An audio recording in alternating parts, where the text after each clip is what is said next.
Da comienzo Voz Alternativa. Es hora de analizar sin límites de líneas partidistas y sin estridencias. Ya con ustedes, la socióloga internacional Marcia Rivera. Esto es Voz Alternativa.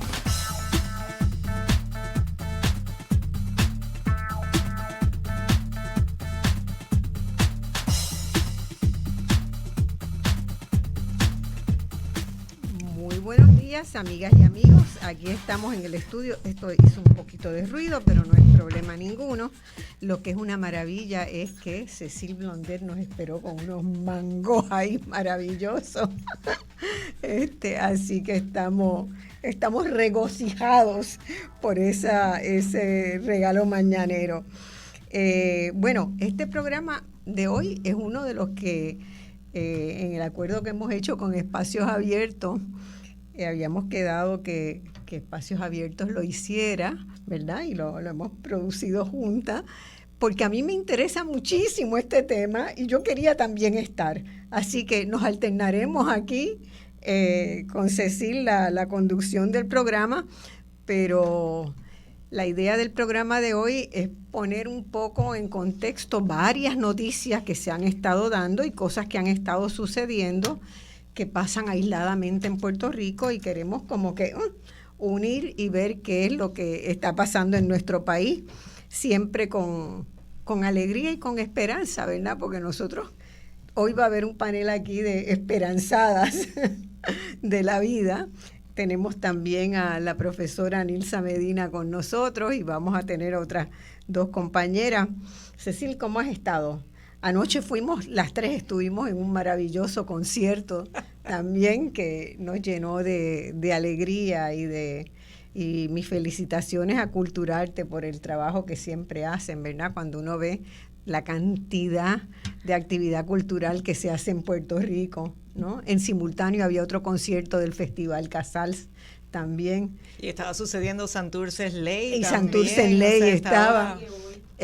Hay una explosión. Sí, es como una cantera. Sí, como una cantera. Ebullición también, sí, de actividad cultural. De actividad cultural y eso pues es muy esperanzador. Yo tengo como ciudadana, como persona y también como economista la certeza de que nosotros tenemos que apostar mucho más a la cultura en nuestras estrategias de desarrollo económico y social, ¿verdad?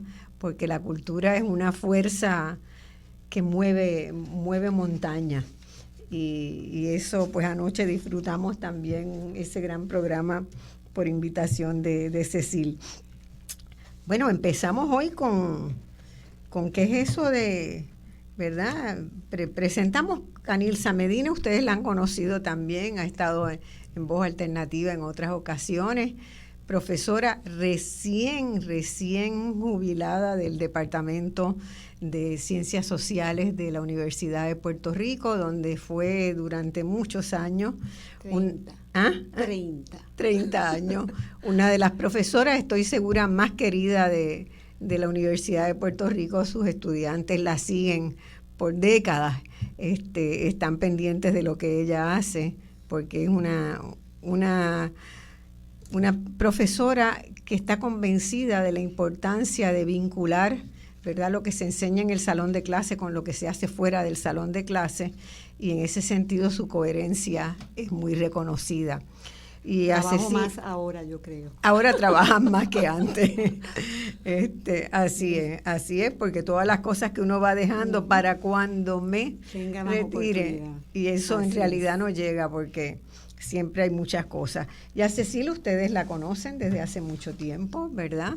Cecil es abogada, comunicadora, una gran comunicadora, y que ha estado aquí. Hemos hecho una alianza para tomar un nombre que está de moda entre Voz Alternativa y Espacios Abiertos, por los intereses comunes que nos unen, y también con Vamos, y nos hemos turnado en algunos momentos porque preparar un programa semanal es bien fuerte, así que de vez en cuando necesito yo tener un descansito, que nunca es descanso, es para hacer otras cosas, pero bueno, ha resultado muy bien. Pero en este tema que habíamos apuntado como el esbozo inicial de este programa, entender qué es eso de gobierno abierto, porque fíjense, la semana pasada se celebró en todo el mundo, menos en Puerto Rico, y estábamos retrasados porque teníamos ya compromisos con otros programas que habíamos preparado.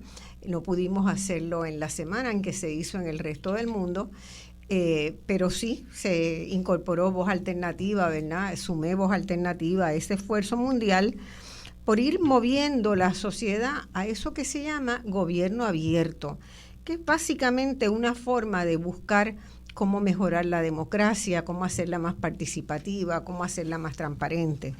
Entonces yo quisiera que empezáramos a apuntalar el concepto, ¿verdad? Los pilares de eso. En la semana pasada se hicieron miles de seminarios, talleres, conferencias en más de 90 países en el mundo para buscar formas de aunar fuerzas para ir creando un nuevo paradigma. La noción de gobierno abierto se plantea como un nuevo paradigma de desarrollo y como tal, pues nos gustaría también que en Puerto Rico supiéramos de qué se trata, aunque aquí se hicieron una serie de conferencias, si mal no recuerdo, debe haber sido en el 2014, por ahí, la última vez que incluso se invitó al presidente de la CLAD, que fue uno de los primeros puntales. Este es el Centro Latinoamericano de Administración Pública y que estudia los procesos de la administración pública para mejorar la gestión. Y estuvo acá el presidente, estuvimos en una mesa con Yolanda Cordero también, que estaba en la Escuela de Administración Pública, y se empezó a plantear eso, pero se ha quedado. ¿No te parece? Bueno, primero que todo, gracias por la oportunidad y estoy bien contenta también. De tenerme de invitada hoy. Bueno, de que estamos juntos, ¿no? De que compartimos el espacio, sí, claro, y que nos vemos personalmente, porque aun cuando la tecnología nos acerca, pues las relaciones no son las mismas. No hubiéramos podido compartir el mango. Exacto. De esta mañana. Mango de esta mañana. Sí. Y la conversación, ¿verdad? Que se da. Así que agradecida este espacio y esta oportunidad de compartirla con ustedes dos y con los invitados también que tendremos durante la mañana.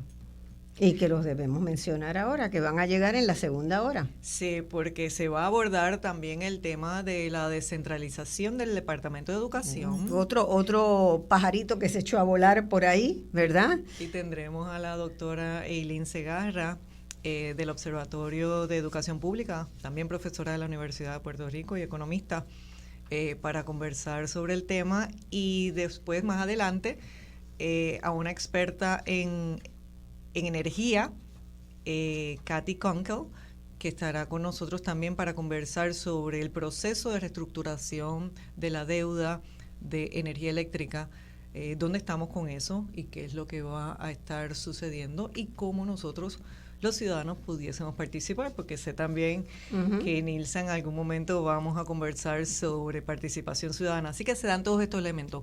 Hablábamos de gobierno abierto, y gobierno abierto hay quien dice que tiene 3 elementos, hay quien dice que son 4 elementos. Que es una silla de 4 patas o una silla de 3 patas, porque, ¿verdad?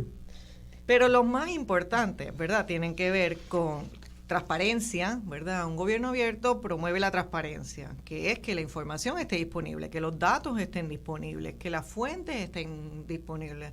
Y eso aquí hablamos, pues, de estadísticas, no es solamente de documentos que estén disponibles, sino pues que se recopile la información, la pública y la privada, y que ambas estén disponibles para las personas. Y ahorita cuando mencionaba Marcia las conversaciones que se habían dado con la Escuela de Administración Pública, es importante destacar eso, porque aquí hay un elemento de cómo funciona o cómo ejecuta el funcionario, cómo entiende el funcionario público, el servidor público, su misión como servicio público desde un gobierno abierto, ¿no? Desde la transparencia, desde la disposición. Y la otra parte está en la del ciudadano. Así que otro de esos elementos es la participación, ¿verdad? Otro de los elementos de los pilares del gobierno abierto, pues es la participación ciudadana. Pero la participación ciudadana se tiene que dar desde un espacio de colaboración donde el gobierno abre y donde el ciudadano participa. Con responsabilidad. Corresponsabilidad de ambas partes, ¿no? Así es. Y eso es, porque si no, no funciona. Y ese elemento de colaboración, ¿verdad?, que es ese tercer pilar, pues entonces le podemos añadir un cuarto elemento que es la tecnología. ¿De qué manera las herramientas tecnológicas o la tecnología que existe nos ayuda a innovar, ¿no? Uh-huh. ¿De qué manera nosotros podemos repensar las estructuras de gestión pública de una manera diferente donde verdaderamente haya participación? Porque no es solamente el que identifiquemos un espacio para expresarnos, sino que esa expresión sea válida, que sea efectiva, que la podamos contar. Y hay, ¿verdad? Y uno tiene que ser justo en las evaluaciones. Hay muchas cosas que se han hecho en Puerto Rico con la tecnología para intentar mejorar la transparencia, pero sobre todo para agilizar los servicios. Está pensada en ayudar al ciudadano a agilizar servicios y no tanto en darle al ciudadano una manera de participar. Acá, ¿verdad? En otros países pues se usa de ambas maneras, pero igual han hecho avances importantes. Claro, bueno, y se hacen otras herramientas también, ¿verdad? El marco legal, nosotros vemos dentro del marco legal, nosotros tenemos que también pensar que un gobierno abierto y participación viene desde las bases de la democracia, claro, ¿verdad? Entonces nosotros como participantes de la democracia tenemos que saber cuál es lo que nosotros deberíamos estar exigiendo, ¿verdad? Porque hay unos elementos de gobierno abierto que tienen que ver con rendición de cuentas. Cuando nosotros hablamos de informar, de que los datos estén, pues no solamente el dato frío, sino también una rendición de cuentas, ¿verdad? Nosotros saber qué se hace en la gestión pública, no solamente en términos del dinero, que es lo que le gusta a Espacios Abiertos, poder...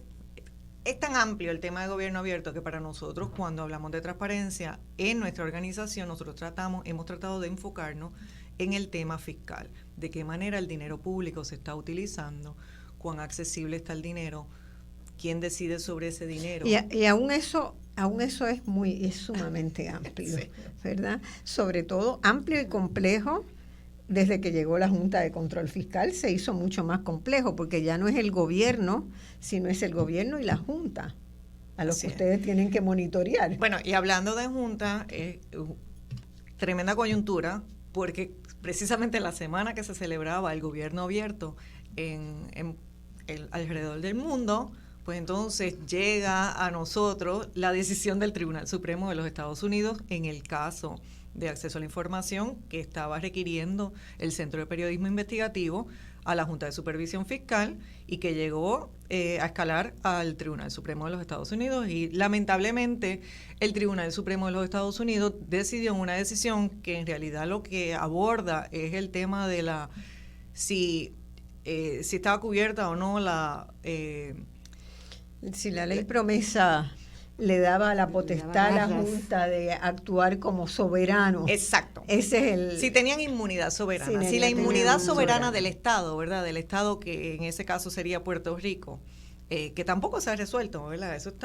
Se le ha dado el trato de soberano a Puerto Rico para esos efectos, pero no se ha resuelto claramente.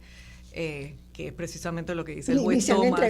Ni se han entregado los documentos. No han entregado los documentos. Y al final, pues un caso, yo creo en un tecnicismo legal, pues está incidiendo sobre la falta de acceso a información pública de la Junta de Supervisión Fiscal. Y eso es dramático porque nosotros en Puerto Rico, contrario a los Estados Unidos, aquí el Tribunal Supremo de Puerto Rico decidió que eso es un derecho constitucional. El acceso a la información pública es corolario, ¿verdad? O sea, se relaciona con el derecho nuestro de la libertad de expresión, que cómo uno puede participar, cómo uno puede expresarse si uno no tiene la información. Ahora, también hay otros casos dramáticos. Yo creo que lo del derecho a la información es lo que más desde la ciudadanía se puede reconocer como algo relacionado con gobierno abierto. Pero lo que está pasando en la Comisión Estatal de Elecciones, que ni siquiera los comisionados de los partidos más recientes tienen derecho a tener la información interna del organismo. Sí. Que hay desigualdad en el trato, o sea que y los ciudadanos tener acceso a ellos. Y ni los ciudadanos tener los demás partidos políticos, o sea, es una cosa absurda. Con lo que pasó en las elecciones pasadas en Puerto Rico, y ustedes saben que yo tengo mucho millaje en elecciones, en observar elecciones, no era pensable que dejáramos pasar el tiempo sin hacer nada y hubiéramos realmente cambiado ese código electoral que se aprobó a las carreras al final y solamente con el consenso del Partido Nuevo Progresista antes de las elecciones. Entonces, vamos a entrar a un proceso electoral ya mismo, con realmente un manejo interno, además con un cambio en la dirección porque acaban de nombrar juez al actual presidente de la Comisión Estatal de Elecciones, lo han premiado, ¿verdad? Con una designación de juez, y está difícil eso, está fuerte, está muy fuerte, pero eso mina la democracia, el que nosotros y el que los comisionados electorales del Proyecto Dignidad y de Victoria Ciudadana no puedan tener acceso a la mayoría de las reuniones, de las decisiones, de lo que pasa en la comisión, es inaudito, pero el nuevo código dice que es el primero manda y el segundo tiene participación, los demás no. Sí, los demás no. Y eso yo me temo que va a seguir erosionando la confianza y la confiabilidad que tiene el organismo. El otro que hemos visto esta semana también, los referidos al FEI, ¿verdad? El FEI se construyó, se montó con la idea de realmente ser un instrumento para penar la corrupción en el gobierno. Y se ha convertido en un elemento de persecución política, y eso no era. Y lo hemos visto hacer el ridículo una y otra vez. Y lo que se gasta, o sea, ustedes que se dedican a las finanzas, ¿verdad? Millonarias. Lo que se gasta en cada uno de estos casos, con fiscales que son contratados por afuera ¿verdad? Porque no hay una planta de fiscales de trabajo fijo que ganan un sueldo modesto, moderado. No. Son fiscales que cobran un montón, son millones los que invertimos en cada uno de los casos, que van ante un juez y el juez le dice, miren, por ahí no va, o sea, eso no tiene sentido. Eso es otro ejemplo muy, muy dramático, el caso de la representante Mariana Nogales esta semana. Realmente no tiene explicación, lo que hace es minar la institución, y todas nuestras instituciones están minadas de confianza, y así no construimos democracia. El proceso de decidir cuáles escuelas se cierran, que llevó adelante Julia Kelleher, pues Julia se sentó con alguien que se sentó al lado de ella en el escritorio y dijeron, esta sí, esta no, esta sí, esta se la podemos vender a alguien. Pero, o sea, ¿qué falta? Al margen del drama comunitario. Del drama comunitario. Esta pérdida de las escuelas, especialmente las escuelas elementales, truncadas en estas comunidades pobres de nuestro país. Eso es la pérdida de todo ese capital social, de toda esa oportunidad de esos niños y esa familia de interactuar. Son enviados a otros lugares distantes. Ese quiebre no se ha estudiado. Y lo más terrible que yo me encontré hace 2 semanas con los datos, que me dio náuseas realmente, es que mandaron a algunos niños a buenas escuelas, la escuela que estaban bien, y mandaron casi la mitad de los niños a escuelas que eran malas, que no valían la pena. Es como decir, tirarlos a la basura. Son niños, no merecen aprender, pues mándalos para esta escuela, mándalos para esta escuela. ¿Cuáles fueron los resultados en las pruebas? En las pruebas de ejecución, los que fueron a las buenas escuelas mejoraron su capacidad académica, salieron bien en las pruebas, podrán seguir adelante, y estos otros quedaron en el limbo, no van a pasar más allá de 6º grado, si es que llegan a 6º grado, y la sociedad, una política pública opaca, los condena a que no puedan ser personas.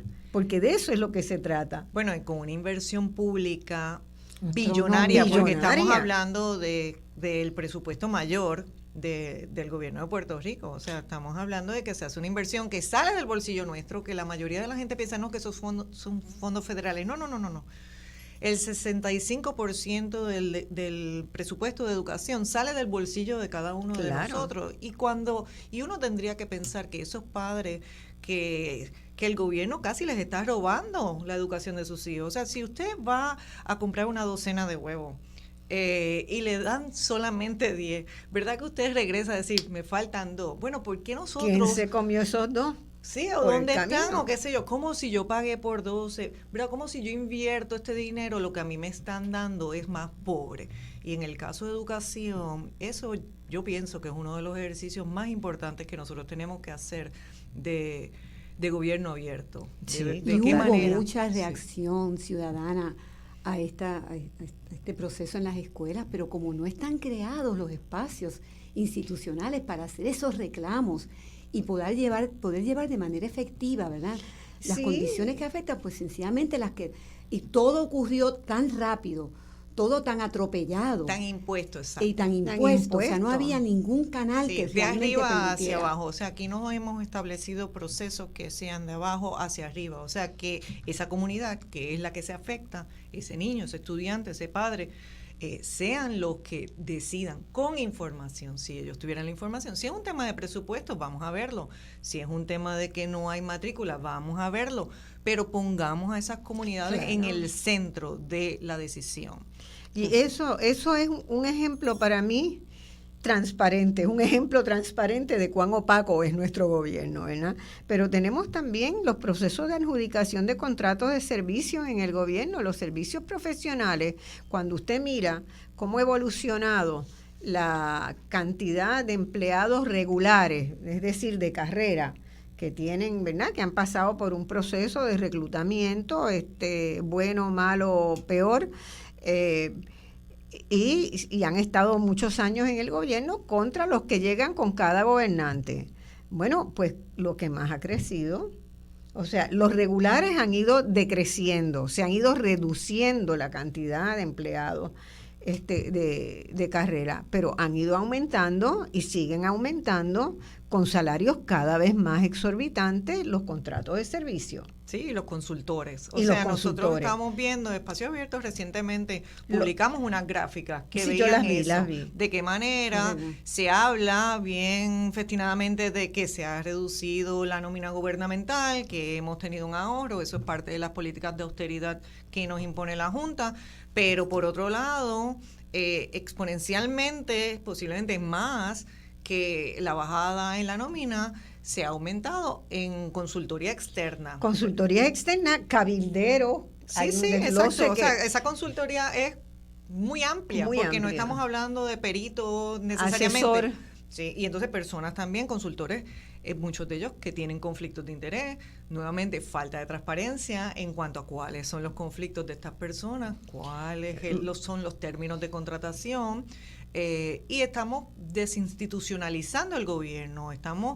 No solamente estamos hablando de una quiebra fiscal, sino también estamos quebrando lo que es la fibra del potencial nuestro para resolver los problemas que nosotros tenemos, que es responsabilidad del gobierno, porque tratar de cambiar todo hacia una política de privatización, esa no es la cultura al final. Sin embargo, también la otra cara de la moneda es los procesos de clasificación de puestos y de salarios, que eso no ocurre. Entonces están tan mal pagados los profesionales a nivel de la gestión pública. Sí, no, pero esos son los de carrera. Los de carrera. Los contratados. Donde no se ha estado dando esa reclasificación y menos redefiniéndose las escalas salariales acorde con los aumentos en el costo de vida. Todo eso está paralizado. Se considera un logro del gobierno, ¿verdad? Haber reducido el gasto público en empleados se considera un logro del gobierno. Y realmente, ¿verdad? La propuesta era de recortar 10%, que la que llevaron a la Junta de Control, recortarle 10% a todos los empleados de carrera, y es muy injusto porque tienes un proceso inflacionario que te duplica eso. Y ni hablar del caso de la universidad. No, la universidad es innombrable la situación. Es un caso aparte. Y hay otra cosa, además de el proceso mismo de preparar el presupuesto del país, ¿verdad? Nosotros teníamos un proceso legislativo que no rendía cuenta a nadie, que era estrictamente por cabildeo y que uno llegaba, ¿verdad?, quienes querían que le aprobaran un proyectito, que pusieran en el presupuesto el dinero para que cuando llegara la propuesta el dinero estuviera contemplado, ¿verdad? Toda una serie de maniobras que realmente tienen que transparentarse y tiene que haber un proceso de preparación del presupuesto con participación ciudadana, porque es la gente quienes saben las prioridades, son las comunidades que saben dónde están los rotos que hay que llenar, dónde están las carreteras que hay que hacer, los caminos que hay que, el agua que no llega. Eso no lo sabe el legislador que está en... Sí, nosotros una vez en Espacios Abiertos hicimos a propósito del presupuesto, ¿verdad?, para evidenciar la falta de transparencia en el proceso. Primero, que no hay vistas públicas. Nosotros empezamos como organización y convocamos a otras organizaciones que empezaran a solicitar un turno. Les decíamos, pide turno, ¿verdad? Y era pedir un turno para hablar sobre el presupuesto. Y decían, no, es que no hay espacio, es para unas agencias. Y ni tan siquiera para todas las agencias nosotros, pero es que nosotros somos los que estamos pagando. Aquel es el que está gastando, pero nosotros eso sale de nuestro bolsillo. Nosotros queremos participar en el proceso y queremos tener una voz. Y finalmente, pues, nos dijeron que podíamos hacer ponencias por escrito, ¿verdad? Y piensan que con eso despachan a uno. Al final nosotros hicimos una convocatoria, hicimos una foto gigantesca de lo que era el salón de audiencias de la Cámara de Representantes y sentamos un panel de personas de la comunidad que representaban distintos sectores, el energético, el salud, etcétera, o sea, distintos. Y hicimos nuestra vista presupuestaria, ¿verdad? Es la idea de que nosotros tenemos que tomar un rol más activo y que el espacio el gobierno no necesariamente nos los quiere dar y nosotros tenemos que abrir el espacio. Donde haya una rendija, por ahí colarse. Y lo último que quería mencionar con relación al presupuesto es que también pasa, y a mí me indigna mucho, los barriles legislativos, la forma en cómo se trabaja con los barriles legislativos. Eso tiene que convertirse en un fondo de desarrollo social que pueda hacer la misma sociedad, organizar una junta de directores, que se reciban propuestas, que se evalúen las propuestas para los proyectos que de ahí salen. Pero la reinterpretación que hizo la legislatura que estaba... esta legislatura es que había que darle la misma cantidad a cada uno de los legisladores. Ya termino porque tengo la música encima. Y eso era equidad. Equidad es darle lo mismo a cada legislador. Eso no es equidad. La equidad hay que dársela a la gente, ¿verdad? No favorecer a unos grupos sí, a otros no, porque son amigos o son correligionarios políticos. Así que con los barriles de tocino hay que hacer una recomposición total. Vamos a la pausa y entramos en el segundo segmento.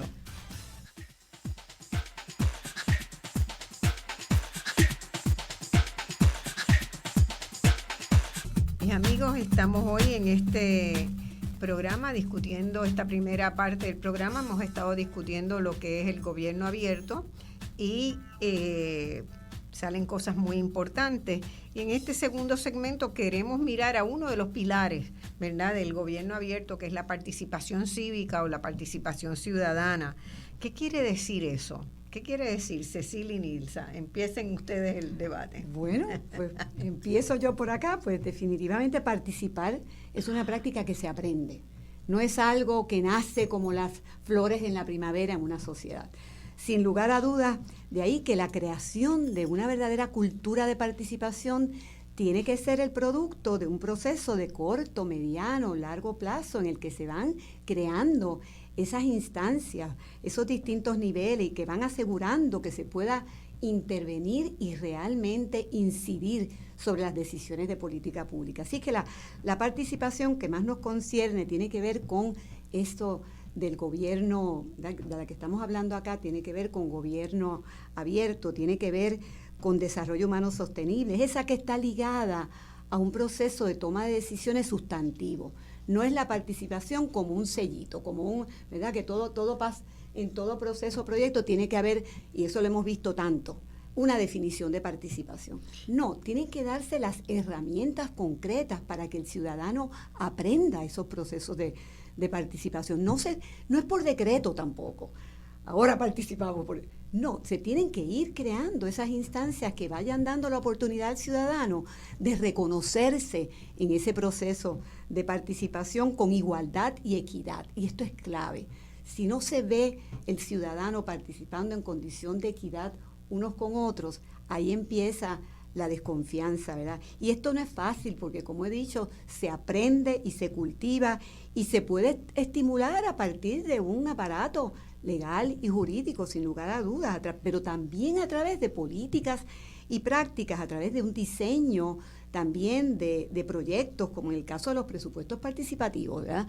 Y aunque hay una experiencia que no se trata tanto de un volumen grande del presupuesto, porque en todas las experiencias a nivel internacional también se comenzaba con 5%, con 10% del presupuesto que estaba asignado para que las comunidades sobre ese monto decidieran. Hicieran propuestas de proyectos. Pero eso no es así al Wipipío tampoco. Eso se crea todo un espacio de participación, claro. O sea, se crea un comité de delegados, se crean unos espacios de deliberación ciudadana para seleccionar esos proyectos, después se presentan esos proyectos a nivel de la comunidad y todos son prácticas asociativas y prácticas de participación ciudadana. Finalmente se hace una votación, que es otra experiencia, y es una votación que tiene que ser, de nuevo, transparente para que haya la confianza en que eso se dé.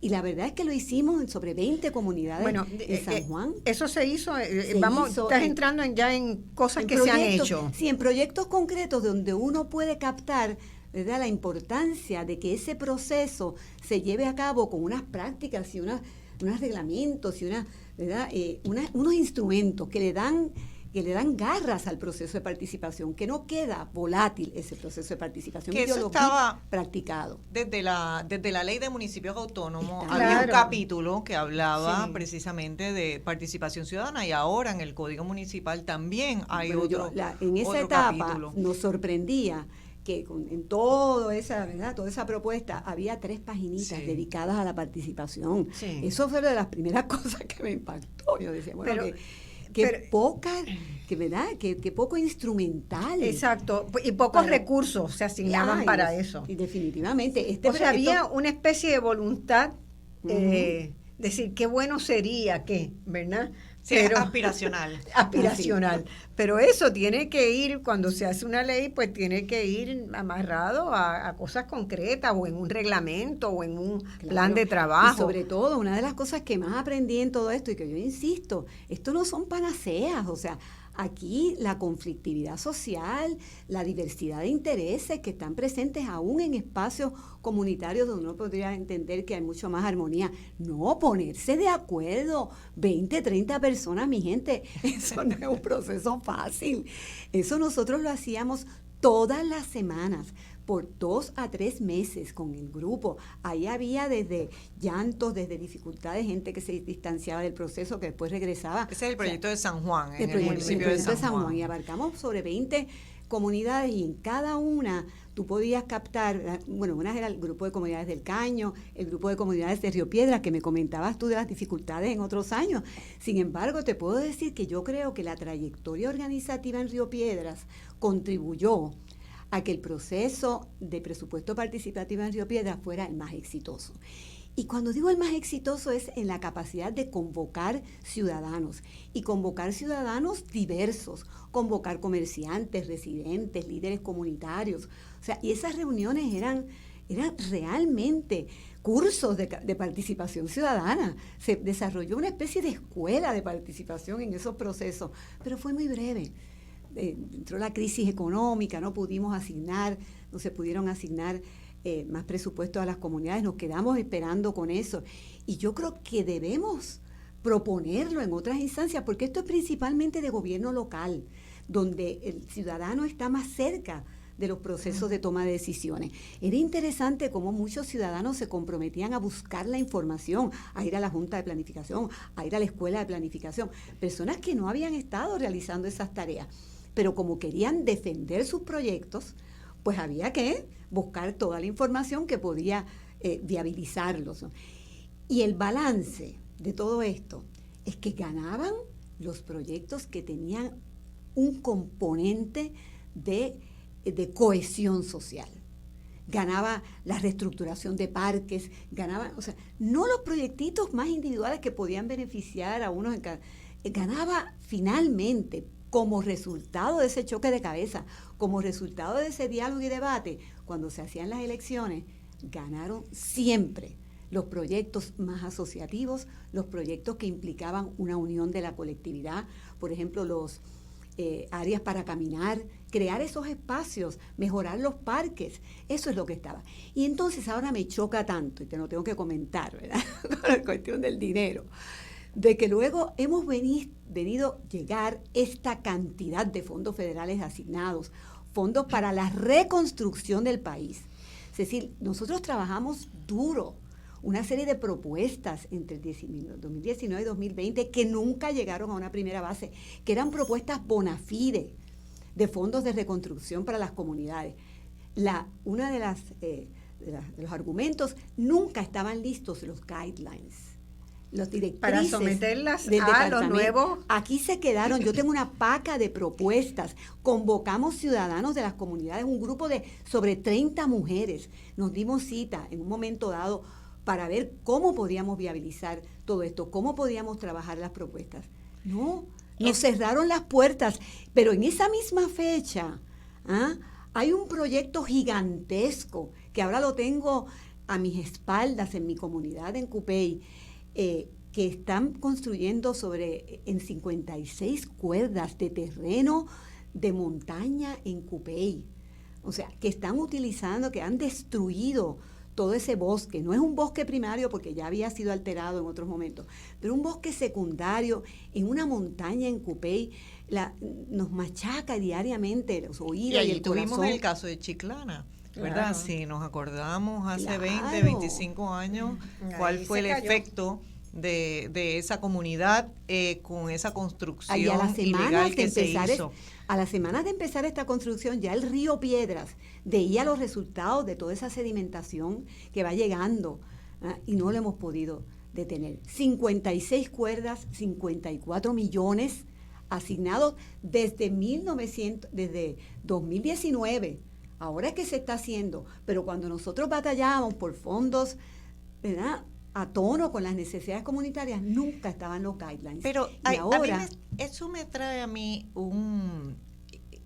a la mente que hay unos espacios donde nosotros podríamos participar que no participamos. Por ejemplo, esas decisiones, muchas de ellas se toman a nivel de las legislaturas municipales. Las legislaturas municipales primero se supone que deberían ser representativas de las comunidades que conforman, y eso, bueno, pues en algunos sitios se da, en otros sitios no se da, porque casi queda a que el alcalde decide quién es su plancha. Exacto. Pero, y tenemos que pensar en eso, y cómo reformulamos la manera en que nuestras legislaturas municipales nos representan. Pero aparte de eso, actualmente la legislatura municipal se reúne y se supone que esas reuniones son abiertas. Se supone que nosotros sepamos la agenda, se supone que nosotros sepamos lo que se va a discutir, los proyectos de resolución, los proyectos de ordenanza. Entonces, nosotros lo que estamos viendo es que hay una opacidad total en eso. Hay posiblemente 5 municipios que publican esa información y el resto de los 70 y pico no lo hacen. Entonces, nosotros como ciudadanos tenemos que decir, no, yo quiero estar ahí, porque yo no quiero estar resolviendo el problema una vez se aprobó, pues la construcción, porque es más difícil. Yo quiero estar cuando se está planteando. Cuando está en la fase de diseño de las políticas, de los proyectos de construcción, hay que estar en la fase inicial, en nuestra conceptual. organización de la Red de Ciudadanos del Agua. Como yo me paso diciendo que hay que picar adelante, no podemos permitir que las cosas ya estén ocurriendo para entonces nosotros intervenir en ese picar adelante. Me decían, hay que formar la organización que se va a llamar Picando Adelante. Identificar todos esos desastres que muchas veces están ocurriendo a nuestras espaldas o que no hemos tenido la capacidad de incidir sobre su proceso de planificación. En el caso de lo que te decía del 2019, pues que estaban los fondos, pero no se podían canalizar a través de los municipios todavía. Esto era Departamento de Vivienda, que tenía el COR3, etcétera. Y yo, no sé si recuerdas, pero cuando se presentó el plan, cuando estamos hablando del huracán María, ¿verdad? De los fondos de reconstrucción después del huracán María, que nos asigna el Congreso de los Estados Unidos un presupuesto. Bueno, primero van a atender la situación de Puerto Rico y ellos le ponen una condición a Puerto Rico que no le pusieron a más ninguna de las otras jurisdicciones que ese año tuvieron desastres, como Texas y Luisiana, etcétera. Pero en el caso de Puerto Rico pusieron la condición de que Puerto Rico tenía que presentar un plan, que ese plan tenía que consultarse con el público aquí y que entonces se presentaba al Congreso para el Congreso aprobarlo, ¿verdad? Bueno, eso es parte del déficit democrático que nosotros tenemos y con eso tenemos que lidiar. Y que es reconocido por todo el mundo. O sea, el Congreso está plenamente consciente de ese déficit democrático en Puerto Rico y también de la debilidad institucional. Y si te va a soltar dinero, te va a poner un síndico que supervise el asunto. O sea, lo estamos viendo todos los días. Y en aquel caso, por ejemplo, hicieron unas vistas públicas que invitaron unas personas, que era casi por invitación, hicieron unos procesos y dijeron que con eso habían cumplido. En el caso específico de Espacios Abiertos, eso fue uno de los casos que nosotros llevamos al tribunal y que ganamos. Una de las personas que trabajaba con nosotros a nivel comunitario, Mabel Román, nos dice: mira, Cecil, yo no encuentro el plan en español. Y yo, ¿cómo que no? La verdad es que nosotros lo habíamos visto en inglés, lo vimos en inglés y no pensamos que a lo mejor no había la versión en español. Yo, tiene que estar la versión en español, vamos a buscar en internet, no encontramos la versión en español. ¿Cómo es posible? No, pues aquí hay un problema de acceso a la información. ¿Cómo puede participar? En el informe decía, en la tercera página, que el 78% de las personas en Puerto Rico no entendían o no eran fluidas en el idioma inglés. Por lo tanto, estabas diciendo que está evitando que el 78% de las personas participe, se exprese. Y entonces nosotros dijimos, mira, estamos hablando de un documento de 400 páginas, súper técnico, que para colmo solamente está en idioma inglés, no solamente está en un idioma técnico que nadie entiende, sino que está en un idioma que para muchos es casi como si fuera chino. Y entonces fuimos al tribunal. En un caso de acceso a información, se está negando el acceso a la información en la manera en que tú lo estás presentando. Pero quedaban 3 días y ellos, no, porque tenemos que seguir con el calendario para el Congreso. Y la argumentación que hizo el gobierno en el tribunal fue, mire, estas personas pretenden que nosotros, una cosa que se tiene que mandar para el Congreso de los Estados Unidos, la mandemos en español. Y yo, no. Eso no es lo que yo estoy pidiendo. Yo no estoy pidiendo que lo que le manden al Congreso, por la misma razón que usted no le mandaría al Congreso de los Estados Unidos una cosa en español porque ellos no la van a entender, ¿cómo usted puede hacer una consulta pública en Puerto Rico para que la gente comente en un idioma que no está entendiendo la gente de Puerto Rico? Pues tiene que traducirlo y tiene que extender el periodo. Y el tribunal nos dio la razón y se tuvo que traducir y se tuvo que extender el periodo de erradicación. Entonces, todas esas, hablando de gobierno abierto y las barreras y los retos que nosotros encontramos, se dan. Pero ahí viene otro elemento. Conseguimos traducirlo, conseguimos la extensión. ¿Lo hicieron la traducción ustedes? No, la hizo el gobierno. La hizo el gobierno. Se la deben haber pagado a un consultor. La pagamos nosotros los puertorriqueños. Pero fue cómo nosotros logramos que en un periodo corto de tiempo, pues entusiasmar a las comunidades para que hicieran, porque yo dije, después que yo paso todo este trabajo, nosotros tenemos que asegurarnos que hay comentarios al respecto del plan. Y entonces, pues tuvimos que trabajar unos talleres, porque no se da fácil, el proceso no es fácil. Bueno, o te encuentras con lo que pasó con la consulta que hizo la Junta de Planificación, ¿verdad?, del nuevo reglamento. Ajá. No sé si ustedes vieron ese documento, es un documento de 600 y pico de páginas, más no sé cuántos adendum, o sea, estamos hablando de miles de páginas, que se esperaba que, entonces la Junta de Planes dice, sí, hicimos una consulta, abrimos a vistas públicas. Bueno, me está, como dirían en Castilla la Vieja, ¿really? Exacto. O sea, me estás tomando el pelo, porque no hay manera de que cosas que están en ese reglamento y que afectan directamente a la gente, dónde se puede construir una casa, donde la lejanía que tiene que estar de la costa. O sea, hay millones de elementos que afectan la vida diaria de la gente. En todas se supone que haya participación ciudadana. Ah, exacto. De que les estoy hablando, ninguna. Ahí no se consultó a toda esa ciudadanía. Estamos hablando de 56 escuelas. Ahora, yo quiero rescatar ya mismo nos pasan al próximo, nos quedan unos minutitos. Ustedes las tres, ¿verdad? Participamos en lo que fue el desarrollo del proyecto de las comunidades especiales. Y ahí había un germen genuino de acercar la participación ciudadana. Lo había en la fase de desarrollo de la infraestructura de las comunidades, ¿verdad? La construcción de caminos, de calles, de carreteras. Lo primero que se hizo al llegar al crear la oficina de comunidades especiales ya en la gobernación, tú estuviste antes en comunidades especiales en la capital, cuando Sila empieza el proyecto en la capital, pero lo primero que se hizo fue inventariar a través de un estudio que nos dio un perfil de las comunidades y que puso a la gente a saber, ¿verdad?, que iban a tener el derecho de opinar si la vereda iba por un lado o por otro. Recuerdo un ejemplo clarísimo. Una comunidad en Salinas tenía que hacer una acera porque los nenes no tenían cómo llegar de sus casas a la escuela, porque se inundaba mucho esa comunidad. La gente que lleva años allí le había dicho al arquitecto, que estaba contratado, que la acera debía ser de este lado. Y el arquitecto le parecía que era más estético, más conveniente hacerla del otro, discutieron, hubo complicaciones allí, y el arquitecto decidió que la hacía del lado que él quería. ¿Ya? O sea, el arquitecto, el grupo contratista. Vino la primer tormenta, el área se inundó, el camino que se había construido estaba inundado y donde los muchachos y la comunidad quería estaba seco y hubo que hacer el camino por allá porque la comunidad tenía razón.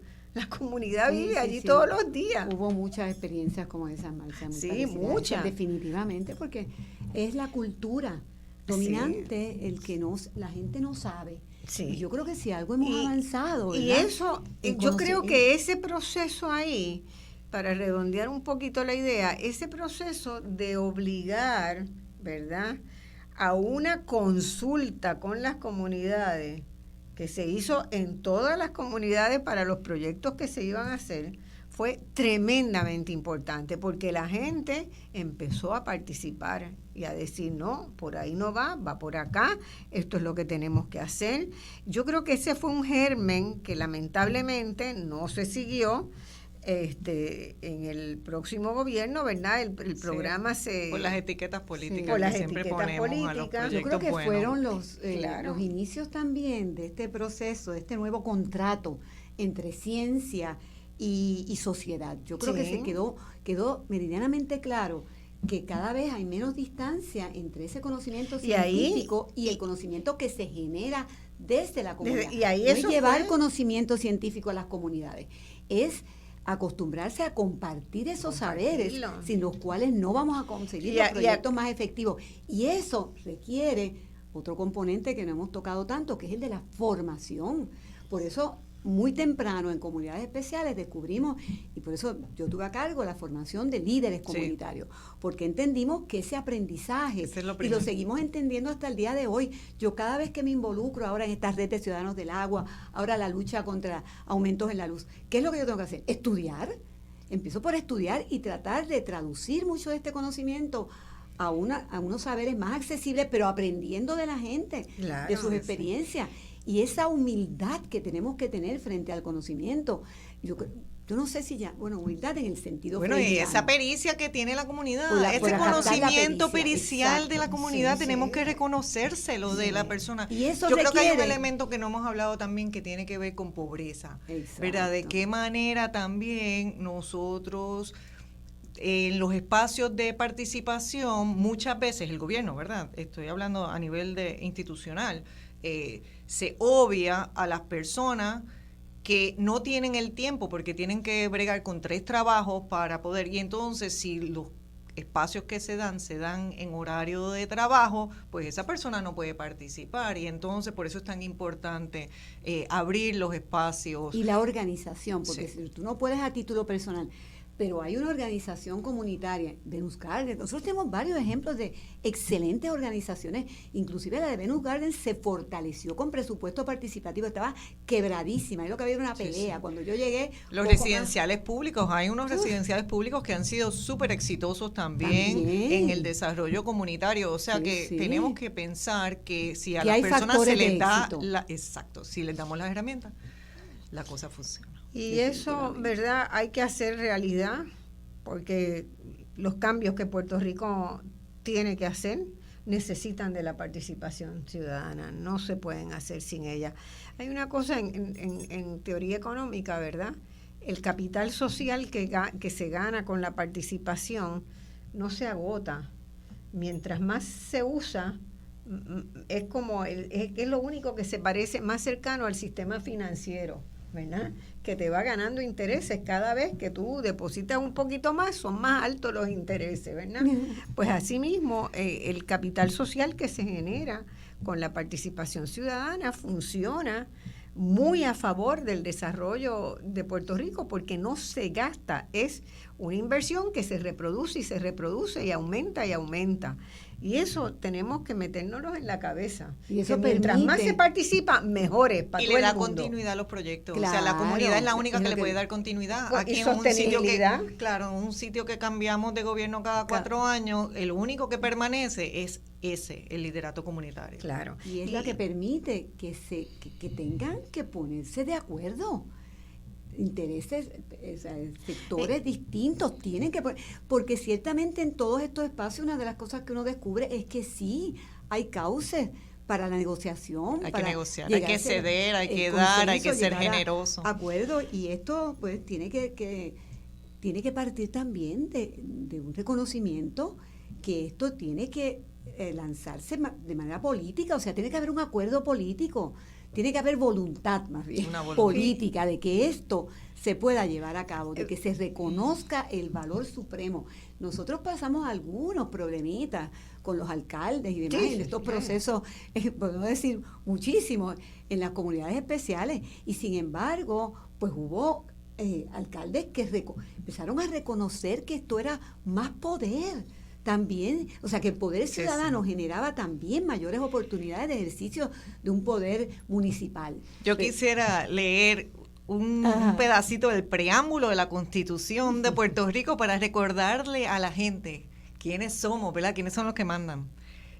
Ese preámbulo, hay una parte que dice: declaramos que el sistema democrático es fundamental para la vida de la comunidad puertorriqueña, que entendemos por sistema democrático aquel donde la voluntad del pueblo es la fuente del poder político, donde el orden político está subordinado a los derechos del hombre y donde se asegura la libre participación del ciudadano en las decisiones colectivas. Claro. Definitivamente. Yo quería compartir un ejemplo de forma de instrumentarla. Los presupuestos participativos ya están en centenares de ciudades en América Latina, en el mundo, pero en América Latina, que son los más que conozco, centenares de ciudades, y cada año van aumentando la proporción del presupuesto que pueden hacer a través de, ¿verdad?, que pueden utilizar para hacerlo en forma participativa. Y esos van a elecciones. En el caso de Uruguay hay un día que son las elecciones del presupuesto participativo de Montevideo, y la gente va a un colegio de votación a votar por los proyectos que los ha estudiado de antemano y que vota por ellos, y que, ¿verdad? Eso está, y eso está en muchas ciudades, centenares de ciudades. Pero también están los consejos locales, que son más cotidianos. Y hay un primer nivel de consejo local, que es el local del barrio, de la comunidad, ¿verdad?, barrial. Y ese consejo, las leyes en Uruguay, la ley de participación ciudadana obliga a que en cada distrito, en cada municipio, en cada departamento y a nivel nacional haya consejos de consejos locales para políticas públicas. Hay un consejo de políticas sociales que incluye educación, vivienda, salud. Cualquier proyecto que el gobierno, que el municipio, que el departamento quiera hacer, tiene que pasar por conseguir el aval del consejo correspondiente, el consejo ciudadano. Y ese consejo ciudadano lo eligen los residentes de cada barrio, de cada municipio, de cada departamento. Entonces, así está asegurada institucionalmente, está integrada en el diseño institucional del país. Sí. Así se puede dar. Nos avisaron de que se nos acabó el tiempo de este segmento. Vamos a hacer una pequeña pausa y volvemos de inmediato. Bueno, amigas y amigos, estamos en Voz Alternativa, hoy discutiendo algunos temas que están sobre el candelero en la semana, pero todos relacionados en esta primera hora con el tema de gobierno abierto. Vamos a tener ahora como invitada, entró aquí, la vemos en la pantalla, a la doctora Eileen Segarra, que es la directora del Observatorio de la Educación Pública, ¿verdad? Y con ella queríamos primero una especie de pasada de balance rápido de dónde estamos en educación. Educación es fuente de muchos problemas en el país, pero se ha reabierto un debate donde hay una especie de propuesta mariposa, yo le digo, una propuesta que salió de una conversación entre el secretario federal de Educación y el gobernador de Puerto Rico. Que es puertorriqueño. Que es puertorriqueño, sí. que es puertorriqueño y sí conoce el departamento y conoce sus problemas bien, pero que a mí me da la sensación de que con una palabra mágica quieren hacernos creer a la sociedad puertorriqueña que se van a resolver todos los problemas. Esa palabra mágica que se usó en el transcurso de la semana pasada fue descentralización, ¿verdad? Y inmediatamente surgieron columnas diciendo, ojo, que eso no es un agua mágica que va a resolver todos los problemas de la educación. De hecho, yo añado, ¿verdad?, que hay muchos estudios que se han hecho en América Latina, que los ha hecho la CEPAL, que los ha hecho la UNESCO, sobre el impacto que han tenido las políticas de descentralización de la educación en países con alta desigualdad.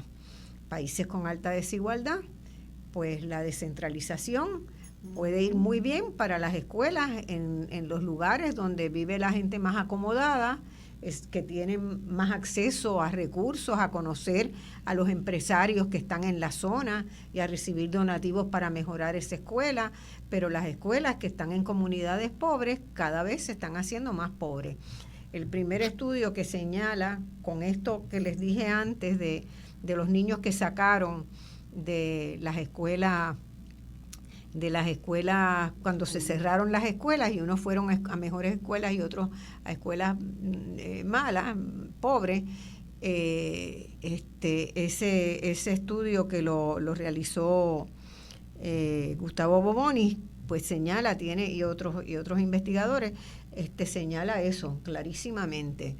Y la pregunta que yo me hago y que creo que tenemos que poner sobre el tapete de discusión es si la descentralización va a ser esa varita mágica en un país de desigualdades tan grandes como es Puerto Rico, ¿verdad? Porque si pasa lo mismo que pasó en Colombia, que pasó en Brasil, que eso contribuyó todavía más a aumentar la desigualdad, pues no debemos tomar ese camino, ¿verdad? Debemos estudiarlo mucho más seriamente. Y por eso, pues hemos querido invitar a Eileen Segarra, que está trabajando mucho con los datos, la información de educación. Eileen, buenos días. Buenos días a todas, un saludo y un abrazo. Cuéntanos un poquito de qué estás haciendo en el observatorio. Pues mira, en el observatorio hemos hecho muchas cosas diversas. Llevamos ya sobre 12 estudios diferentes. Pero no sé si tenemos el volumen, si hay que aumentar el volumen acá o ella tiene que aumentar el nivel de voz. A ver, así es. Me dicen, ¿me escuchan ahora? Poquito. Déjame acercarme quizás un poquito a la bocina. Pues como le iba diciendo, hemos hecho muchas cosas entre los distintos trabajos que hemos hecho y están todos disponibles en la página del Observatorio de la Educación Pública de Puerto Rico.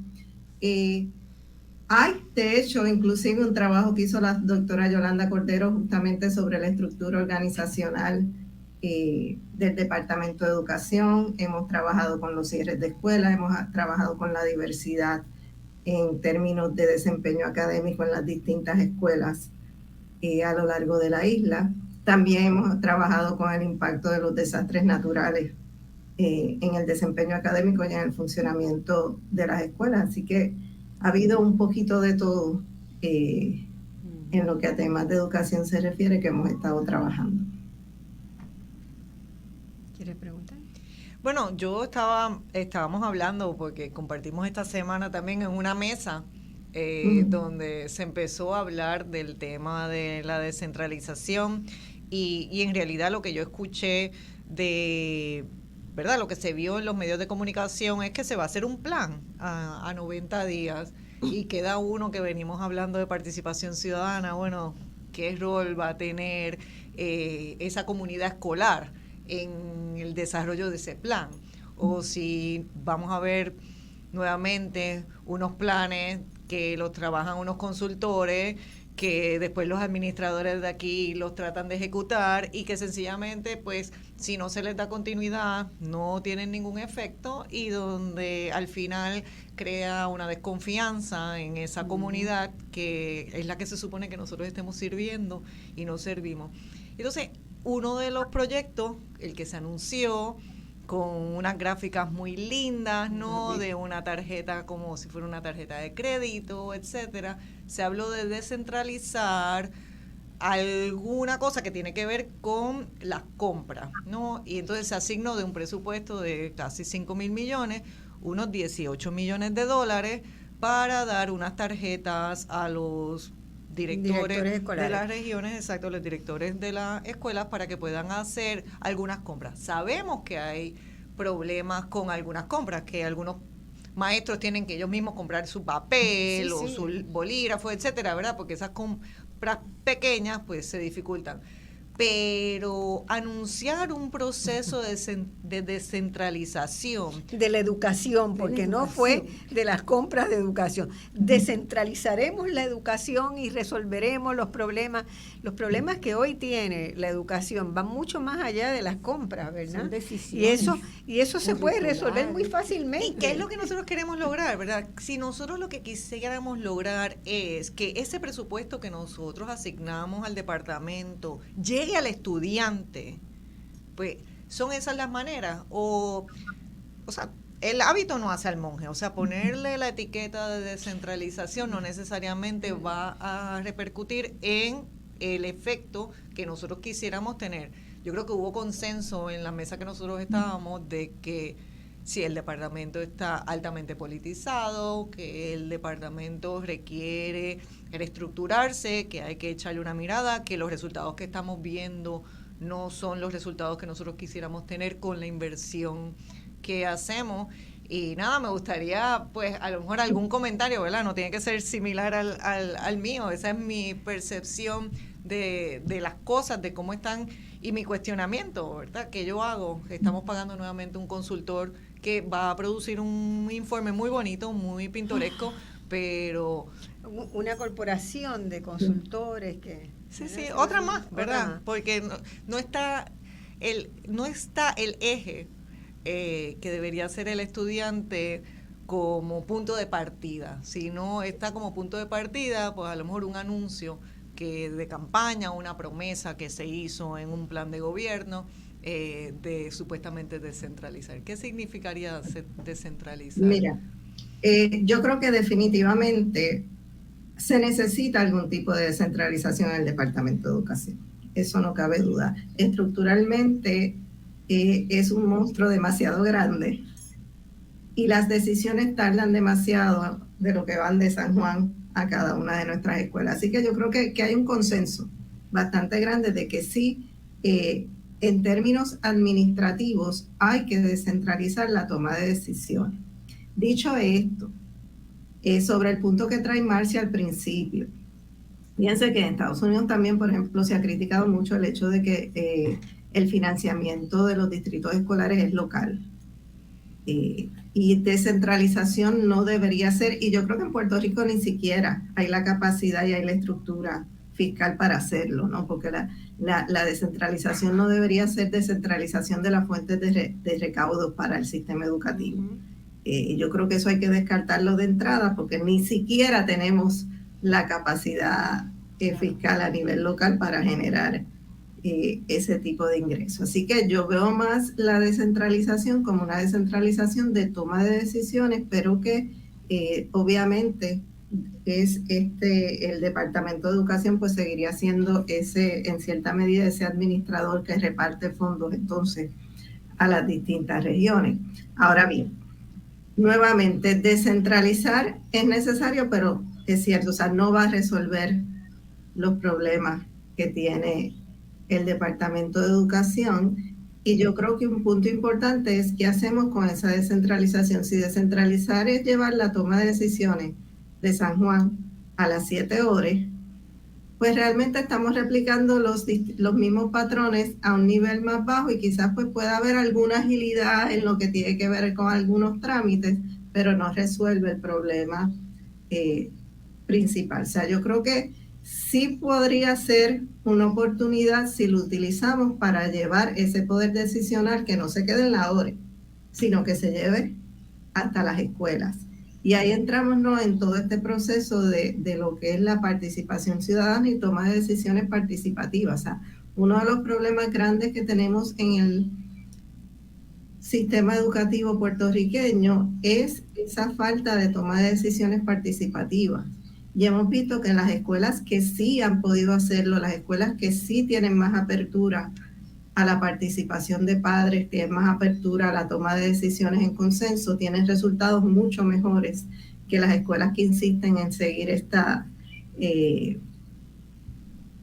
toda esta toma de decisiones jerárquica, ¿no? Y lo vimos, nosotros lo hemos visto en todos nuestros estudios. Desde los estudios después del huracán María, donde vimos unas escuelas que se tiraron a la calle, que se movilizaron, que ayudaron a sus estudiantes, y vimos otras escuelas que se quedaron esperando que Educación finalmente le diera el visto bueno para hacer algo, y fueron experiencias bien distintas. Y lo hemos visto, por ejemplo, en las escuelas Montessori, que sí dependen mucho de esa participación de la comunidad escolar en la toma de decisiones. Así que yo creo que descentralizar es importante, pero para que realmente tenga un impacto a largo plazo en el sistema educativo, tendríamos que llevar esa toma de decisiones a las escuelas y crear todo un andamiaje de toma de decisiones participativas que ahora mismo solo existe en ciertas escuelas muy particulares, pero no es la norma dentro de lo que es el sistema educativo en Puerto Rico. Así que esa sería quizás el mayor énfasis que yo le daría. Sí debemos descentralizar, pero también debemos ver cómo entonces esa nueva forma de tomar las decisiones, no es que ahora en la ORE se tomen todas las decisiones que se tomaban antes en San Juan, sino es que esa toma de decisiones se vaya delegando conforme, ¿verdad?, a los requisitos, porque sí, el Departamento de Educación a nivel central tiene que tomar unas decisiones, sí, las oficinas regionales a nivel regional tienen que tomar unas decisiones, pero hay otras decisiones que deben tomarse desde la escuela. Y cómo definimos esas distintas decisiones y cómo definimos esos procesos de participación, de toma de decisiones participativas desde la escuela hacia arriba, para mí sería lo más importante de un plan real de descentralización. Yo en realidad creo que estoy de acuerdo contigo, pero pienso que lo que se debe empezar a hacer, que no se puede hacer en 90 días, estoy segura, y que no lo puede hacer un consultor, tiene que pasar por otro proceso de un acuerdo social de Puerto Rico, de qué es lo que queremos educar, de cuáles son las visiones con las que vamos a enseñar, de cómo vamos a organizar el ecosistema de educación, le llamó John Villamil el otro día en una excelente columna que publicó el presidente de Aspira, donde se necesita asegurar un sistema que pueda brindar educación para todas las personas a lo largo de toda la vida, que ha sido la premisa de la UNESCO siempre, y que eso esté articulado, ¿verdad? No quiere decir que sea un monstruo más grande todavía, sino que esté en las distintas partes articuladas. Yo creo que lo que hay que hacer es ese plan de educación, y en ese plan de educación va a haber montones de cosas que se pueden descentralizar. No es hacer un plan de descentralización con la estructura actual que hay del departamento y con las premisas y con la forma de trabajo y con la forma de pedagogía. ¿Me sigue?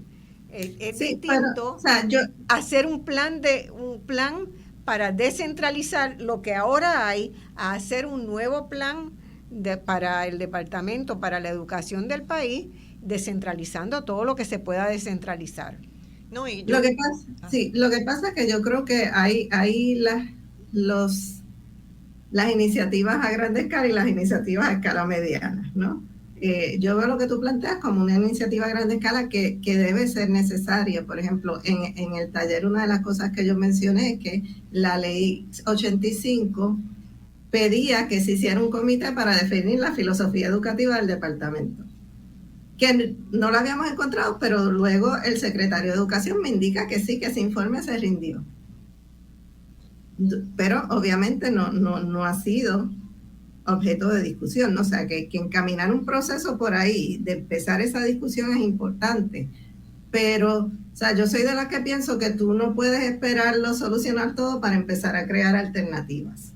Así que yo creo que si hubiese un buen plan de descentralizar la toma de decisiones y de crear una estructura más participativa, o sea, yo lo veo como crear una estructura más participativa dentro del Departamento de Educación, yo creo que eso se podría hacer mientras se va trabajando ese plan más a nivel macro. O sea, lo importante es cómo yo enfatizo en que sea un proceso que realmente lo que me esté creando sea estructuras participativas, porque si cierto es, por ejemplo, cuando hablamos de la politización y todos los que estábamos allí en el taller que mencionó Cecil, repetimos lo mismo, ¿no? Es una institución altamente politizada. Entonces, si tú mantienes esa misma politización y lo descentralizas, pues en vez de ser un monstruo grande, es un monstruo de 7 cabezas. Así que es cómo se inserte. Yo creo que un elemento importante es insertar a la toma de decisiones las comunidades escolares. Por ejemplo, cuando el secretario de Educación me indicó que sí, que el informe estaba hecho, yo dije, pues eso hay que sacarlo y discutirlo, pero la ley tiene una limitación bien grande. Y es que en la ley, ese informe, ese comité va a estar compuesto de académicos, pero no incluía a la comunidad escolar en esa discusión, que tendría que estar incluida. O sea, y eso es un poco, yo creo que el déficit que tenemos, y yo creo que, y lo vemos en todas las iniciativas, cuando se crea una iniciativa uno siempre tiene que ir a preguntar, pero entonces ¿dónde entra la comunidad aquí a participar? ¿No? Y esa yo digo que es el eslabón perdido, no solo del sistema de educación, sino del funcionamiento general de la sociedad de Puerto Rico. El gobierno general, claro. Así que yo creo que si hubiese una abertura realmente para hacer un sistema más participativo a través de la descentralización, pues yo digo bienvenido sea. Si es descentralizar para simplemente pasar a la oficina regional las decisiones que está haciendo el departamento ahora mismo, pues yo creo que eso realmente no va a abonar a cambiar, ¿verdad? Puede agilizar algunos procesos de compra y demás, pero no va a abonar a realmente cambiarnos lo que es el desempeño de las escuelas en Puerto Rico. Así que para mí ese es el centro principal. Sí. Y es importante también recalcar mucho cuando vamos a financiamiento, porque yo creo que en un proceso de descentralización hablar de financiamiento es bien importante, o sea, cómo entonces se va a llegar recursos a las distintas ORES y cómo yo me aseguro que sea un trato equitativo que no implica un trato igualitario, porque va a haber unas regiones que van a tener unas necesidades distintas. Por ejemplo, sabemos que las regiones donde hay más pobreza no necesitan menos recursos, necesitan más, porque tienen problemas mucho más serios que trabajar. Así que, ¿cómo se hace esa distribución? Sería otro aspecto medular. O sea, ¿cómo yo me aseguro, primero, que no se dejen las ORES a su suerte, sino que como yo me aseguro que los fondos lleguen y se repartan en base a las necesidades de cada una de esas regiones? Además, otro punto importante cuando estamos en esos procesos de descentralización, ahí la despolitización se vuelve todavía más importante.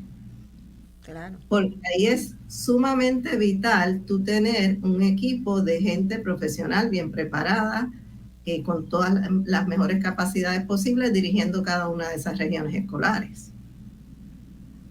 Así que también hablar de descentralización tiene que ir de la mano de despolitización, tiene que ir de la mano de cómo entonces instituimos y hacemos efectivas, ¿no?, las estructuras de mérito para asegurarnos que los mejores directores escolares lleguen a ser directores, que los mejores directores regionales lleguen a dirigir esas ORES. Así que yo creo que otro punto bien importante de un proceso como este es que no podemos desligarnos del contexto en que estamos. Sí, ¿hasta qué punto nosotros estamos entrando en un proceso, el que le llamen, vamos a seguirle utilizando el nombre que le han puesto, de descentralización, en un momento en que la estructura del departamento, en vez de estar fortalecida, está debilitada, ¿verdad? Y entonces estamos a lo mejor cambiando ante la incompetencia del departamento, ¿verdad?, del gobierno, del que ahora tiene el control, ante la incapacidad de ofrecer el servicio por el cual, que es su misión, ¿verdad?, por el cual nosotros le hemos delegado la autoridad, etcétera. Pues entonces yo me pregunto si muchas veces nosotros tratamos de privatizar, descentralizar, responsabilidad que le corresponde al gobierno, y ante la incapacidad del gobierno de ofrecer el servicio que se supone, un servicio de calidad y excelencia como se supone que lo ofrezca, pues entonces decide, pues lo voy a privatizar o ahora lo voy a descentralizar. Es como pasarle la papa caliente a otro lado. Y entonces, pues, a veces esas cosas a mí me preocupan, ¿verdad? Porque nosotros podemos estar hablando desde un espacio donde nosotros tenemos el privilegio de haber tenido un acceso a una educación y haber tenido la posibilidad de escoger dónde educarnos, etcétera. Ese no es el caso de la mayoría de las familias que son parte del sistema de educación pública. Y cómo nosotros, como sociedad, estamos en realidad renegando una responsabilidad que nosotros tenemos con ese otro sector de nuestra sociedad, y no podemos mirar al lado de nuestro dinero, de nuestra inversión. Pero no es solamente eso. Yo pienso que hay un tema ético, moral, social, que no podemos dejarlo solamente en informes o en observaciones, ¿verdad? Y no estoy criticando eso, sino al contrario, como nosotros en realidad hacemos una discusión amplia de país. Lo mismo está pasando con la reestructuración de deuda o otras cosas. O sea, como nosotros sencillamente no podemos como sociedad atender los problemas, tomarlos, verlos, dirigirnos hacia una búsqueda de soluciones que no sea vamos a contratar a otra persona y otro que lo resuelva. Sí. Mira, yo podría estar de acuerdo, de hecho, con respecto a la privatización. Yo creo que ese ha sido el patrón y eso es una filosofía ya neoliberal institucionalizada en el gobierno en Puerto Rico. No vamos a dejar que las cosas se caigan y después las privatizamos. Es más fácil vender una unidad que está descentralizada que vender el paquete completo. Entonces, pero en el caso del departamento, como pasa en la universidad, ¿verdad? Sí. En el caso del Departamento de Educación, sea, sí es un nivel de centralización ridículo. O sea, en términos de toma de decisiones. Obvio. Esa es parte de su debilidad. Que eso hay que trabajarlo, o sea, porque una compra de un inodoro para una escuela en Salinas no tiene por qué finalmente tramitarse en San Juan. O sea, hay unas cosas que hay unos niveles de centralización. Pero a eso estoy de acuerdo con eso, pero a la misma vez. Pero a eso, ¿verdad? Shakespeare diría que el anuncio que se hizo fue much ado about nothing, ¿verdad? Se anuncia la solución mágica al problema de la educación como la descentralización que viene, cuando en realidad se van a descentralizar 18 millones de dólares, que es nada, ¿verdad?, del presupuesto total del departamento, para comprar inodoros que se rompieron o sacar el agua de una inundación, o, ¿verdad?, cosas básicas que hay que hacerlo. Eso hay que hacerlo, yo no tengo duda de eso. El problema que tengo es que no se puede hablar de que eso es la descentralización del sistema educativo. Sí, lo que pasa es que también hay que tener cuidado, porque yo creo que lo que se está proponiendo es mucho más que descentralizar esos 18 millones. Claro, porque están hablando de cambiar la LEA, las CEA, las LEA, o sea, ir de una agencia estatal a unas agencias regionales, así que realmente lo que se está envisionando es algo mucho más detallado. Yo estoy de acuerdo con eso, yo no tengo problema con eso, pero a eso no le puedo llamar la descentralización del sistema educativo. Eso implica otras cosas, ¿verdad? Debería implicar otras cosas. Y el gobierno de Puerto Rico tiene que plantearse seriamente una mirada de cómo va a ser su regionalización y hacerlas armónicas. Ahora la de la policía es distinta de la educación es distinta a la del Ministerio del Trabajo. Entonces nosotros volvemos a las agencias. Todas las agencias tienen sus propias regiones en Puerto Rico. Sus propias regiones en Puerto Rico, y eso es absurdo, porque para eso la Constitución creó los distritos representativos y, ¿verdad?, tendríamos, y se acaban de ajustar electoralmente, estamos en un buen momento para repensar una distribución de todas las funciones de todas las agencias, y ahí puede haber una dosis importantísima de descentralización de acuerdo a la nueva estructura demográfica de Puerto Rico. Pero si cada agencia va a empezar a hacer... Sí. Y tiene 78 municipios también, que pueden ser los procuradores de esos ciudadanos que viven en esos municipios. O sea, tenemos tantas estructuras que yo sí creo que están descentralizadas. O sea, que hay suficiente gobierno local, regional, etcétera. Entonces, crear una nueva estructura. Estoy completamente de acuerdo. No me parece que es quitar. Yo creo que es no utilizar las vías que ya tenemos. Y además, en educación, yo creo que uno de los problemas que educación viene arrastrando es que a lo largo de los últimos 30, 40 años se han hecho varias reformas que todas buscan descentralizar, crear otra estructura regional de inspectores, las escuelas de la comunidad. Las escuelas de la comunidad, o sea, pero yo creo que tienen que estar agotados. Todas han fallado en lo mismo, en que se sigue esta estructura jerárquica. Por eso. Que no permite una participación efectiva. O sea, yo creo que... lo que no se descentraliza es la toma de decisiones fundamentales, ¿verdad? Exacto. Eso no se descentraliza. Lo que no se descentraliza, Eileen, son la toma de decisiones fundamentales que va desde aspectos de planta física, la cuestión curricular. La política. Entonces yo creo que no sé si algo de esto se ha estado haciendo en el observatorio, ¿verdad? Uno siempre ha entrado en contacto con algunas experiencias que siempre lo marcan a uno, de experiencias verdaderamente de participación ciudadana y comunitaria en las escuelas.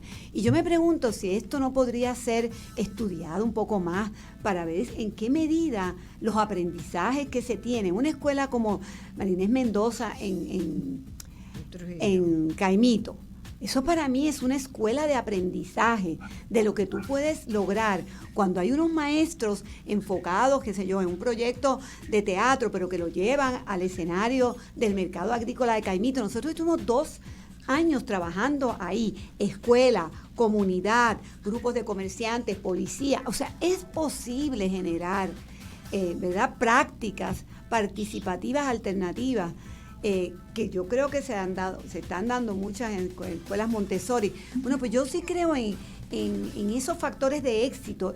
No es que todo se pueda replicar, pero sí identificar esos factores de éxito que pueden contribuir a que haya verdaderos espacios de concertación entre las escuelas, sus instancias comunitarias, porque verdaderamente por ahí es que yo veo una descentralización efectiva en el aspecto que ha señalado de la participación ciudadana. ¿Para qué la participación ciudadana ahí? Pues para tomar decisiones para una convivencia y una calidad en los procesos educativos, de verdad, que podamos emular en otras experiencias. Y ahí yo veo un hueco, o no veo en todo lo que leí de descentralización, no capté que hubiese ese afán de reconocer que las prácticas que ya se están dando pueden ser estudiadas, emuladas, para ser emuladas en otros escenarios. ¿Hay algo de eso en el observatorio? Sí, bueno, ahora mismo estamos trabajando tenemos una propuesta.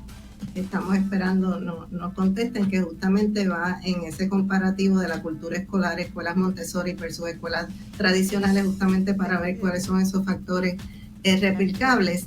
Pero yo quiero hacer énfasis en algo que tú mencionas. Ciertamente hay muchas historias de éxito en el sistema de educación pública. Y hay muchos maestros y muchos directores que están haciendo un trabajo excelente. Y yo creo que el hilo conductor de esas historias de éxito es justamente el reconocimiento de esa necesidad participativa. Ahora, todavía falta mucho por andar en términos de realmente incorporar a las familias y a las comunidades. Y a los directores, Eileen, los directores son fundamentales. O sea, yo he visto un cambio radical entre un director que nos permitía toda esa vinculación de los estudiantes y la nueva directora, nada que ver.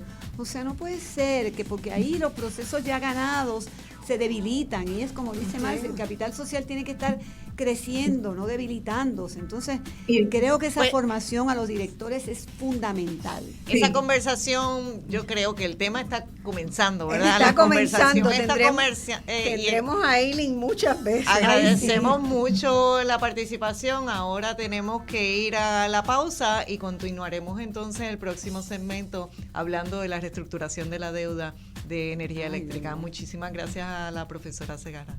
Gracias de nuevo. Gracias, Eileen. Siempre nos encontramos en las mismas luchas, ¿no?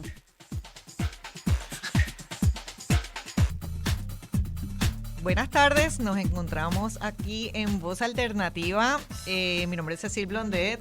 Estoy hoy aquí de colaboradora o comoderadora junto con Marcia.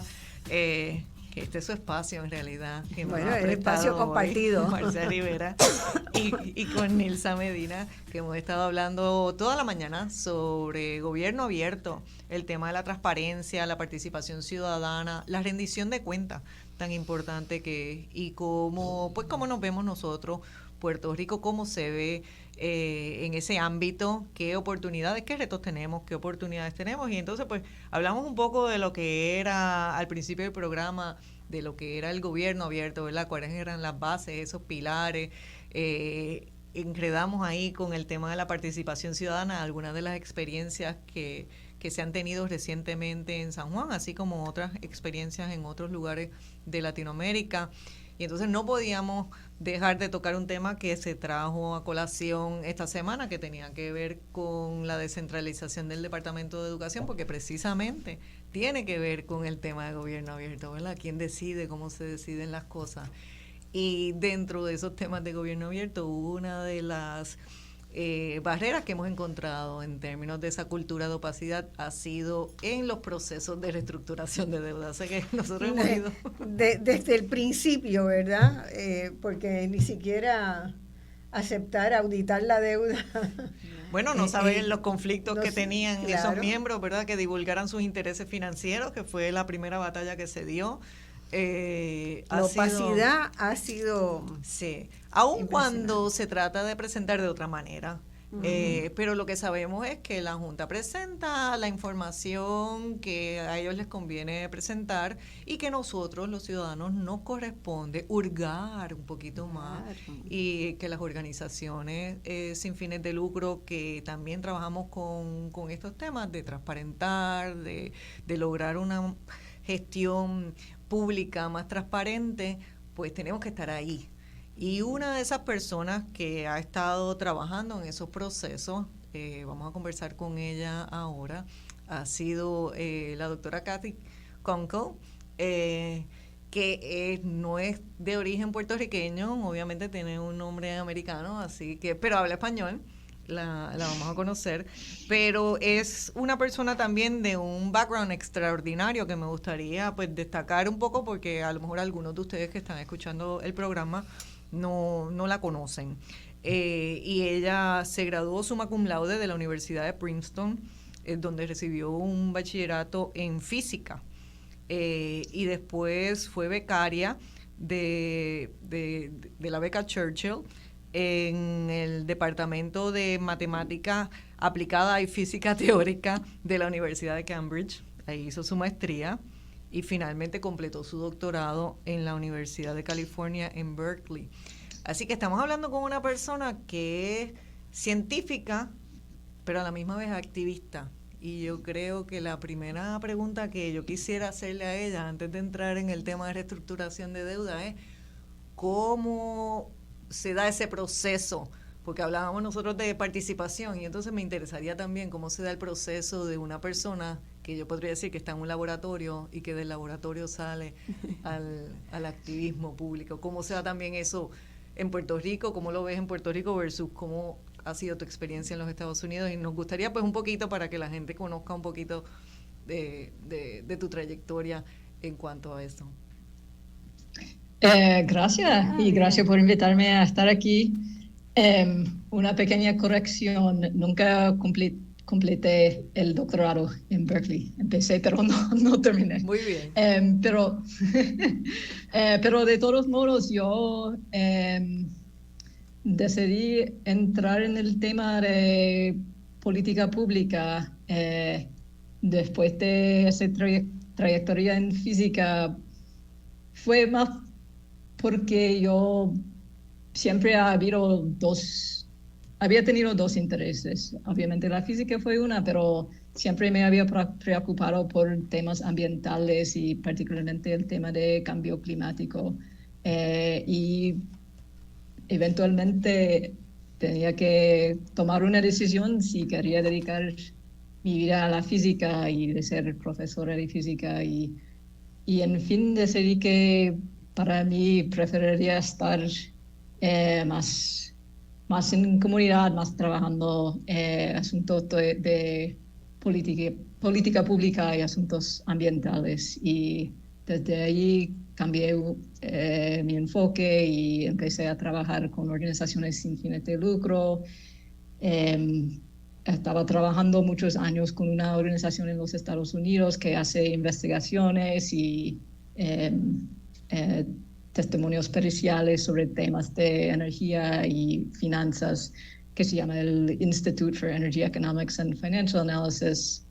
Este instituto empezó a trabajar con organizaciones en Puerto Rico en el año 2015 y pues desde ahí empecé a conocer organizaciones y el tema del sistema eléctrico aquí, que obviamente ha sido un problema bien complicado, poco transparente, como ustedes saben, y particularmente el tema de la reestructuración de la deuda, que va a tener impactos muy importantes, posiblemente muy negativas durante las próximas décadas. Estamos hablando de una deuda de 9,000 millones de dólares, ¿verdad?, que tiene Puerto Rico con los tenedores de bonos de lo que le dicen PREPA, que es la Autoridad de Energía Eléctrica, pero que a veces es importante que lo mencionemos así, porque a veces hay gente que piensa que son dos cosas diferentes. No, cuando se habla de el PDA o el plan Power. Exacto, de PREPA, sí, el Puerto Rico Energy Power Authority. Electric Power. Decir nosotros. Pero ahora, ¿cuál es la coyuntura que existe, verdad? Porque ya nosotros sabemos que reestructuramos la deuda, lo que era de COFINA, se reestructuró la deuda de los bonos generales, de las obligaciones generales, que incluyeron otras pequeñas, ¿verdad? Autoridad de tierra, incluye otras cosas. se incluyeron ahí. Y ahora el próximo proceso, que está bastante adelantado, es el plan de reestructuración de energía eléctrica, de esos 9.000 millones de dólares. Y lo que está sobre la mesa se va a decidir pronto. Estamos hablando que en cuestión de semanas eso ya está ante la consideración de la juez y hay un proceso de objeciones y comentarios que cierra el 12 de junio. Hola. Y que posterior a eso, pues entonces será la deliberación Hola. de la jueza Taylor Swain la que decidirá qué es lo que va a pasar, ¿verdad? Pero cuando hablamos de eso, ¿de qué estamos hablando? Estamos hablando que nosotros pagamos hoy en día 26 centavos el kilovatio hora y lo que se está proponiendo, ¿qué es lo que se está proponiendo? ¿Qué es lo que vamos a acabar? Si usted piensa que su factura de la luz hoy es alta, que compara muy por encima del promedio de la factura de luz de cualquier persona en los Estados Unidos, ¿qué es lo que podemos esperar posterior a todas estas cosas que anuncian, ¿verdad? Nos dicen, el verano les vamos a bajar 20% de la luz, del costo de la luz, no sé qué cosa, pero posiblemente viene un aumento que estamos hablando de más de 30% después y entonces pues, Les van a dar un descuento ahora de 10% para que se hagan de la idea y no vean el próximo, que es un aumento por 35 a 50 años. así es. Exacto. Y es un aumento que, como ustedes dicen, va a durar más de 3 décadas, quizás hasta 50 años, para pagar la deuda de vieja de energía eléctrica. Es decir, que vamos a estar pagando a los bonistas, no vamos a estar pagando dinero para invertir en el sistema eléctrico, para mejorar el servicio. Ese dinero va a los bonistas. Eso es el plan que propone la Junta de Control Fiscal. Importante también que todavía hay oportunidad de tener este plan que no ha sido aprobado todavía por la jueza Taylor Swain. Pero básicamente, el plan propone imponer varios cargos en la factura, un cargo fijo mensual y 2 cargos más que dependen en su consumo eléctrico. Así que todos van a ver un cargo un poco diferente, pero en general el promedio sería un aumento de 3 o 4 centavos por kilovatio hora. Y esto es solamente para el pago a los bonistas. Eso no toca el tema de las pensiones, que también están en una situación crítica. Y no toca el problema que ustedes estaban mencionando, que el sistema y la tarifa es bien inestable porque depende en el precio de petróleo. Eso es el costo más grande en la tarifa, es el costo de petróleo y combustibles fósiles. Y de no transicionar hacia la energía renovable, la tarifa va a seguir siendo alto y inestable. Y lo que dicen los expertos que han testificado en el tribunal sobre el plan de ajuste propuesto es que el plan no provee los recursos capitales y operacionales suficientes para rehabilitar el sistema, para llegar a un sistema confiable, ni para transicionar hacia la energía renovable.